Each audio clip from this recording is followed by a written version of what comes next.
దేవీ భాగవతం ప్రకారంగా 2 సంవత్సరాల నుంచి 10 సంవత్సరాల వరకు కూడా వయస్సు గల కన్యలను కూడా పూజిస్తారు.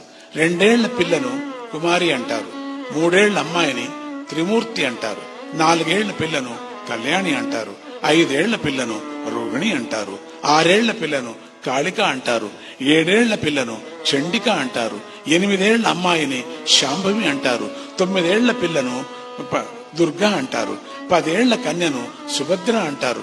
ఈ కన్యలందరినీ కూడా పూజిస్తే విశేష ఫలాలు లభిస్తాయి. 2 ఏళ్ల పిల్ల అయినటువంటి కుమారుని పూజిస్తే దారిద్ర్య దుఃఖాలు నాశిస్తాయి, శత్రువులు నశిస్తారు, ఆయస్సు బలము ధనము వృద్ధి చెందుతాయి. త్రిమూర్తిని పూజించటం వల్ల 3 ఏళ్ల పిల్ల ధర్మము అర్థము కామాల యొక్క ఫలాలు లభిస్తాయి.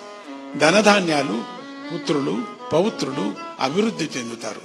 కళ్యాణిని పూజించడం వల్ల విద్య లభిస్తుంది, వినయం లభిస్తుంది, రాజ్యం లభిస్తుంది.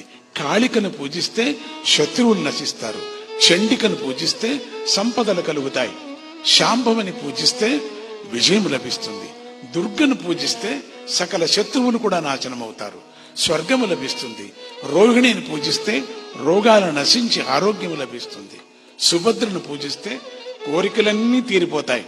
అందుకని కుమారి పూజ అయినప్పుడు వెళ్ళి ఒక్కసారి అందరూ నమస్కారం చేయండి అని చెప్పడం అంతే. ఆ పిల్లల చేతిలో ఒక దక్షిణ పెట్టి ఒక్క నమస్కారం, మీరు కష్టపడాల్సిన పనే లేదు.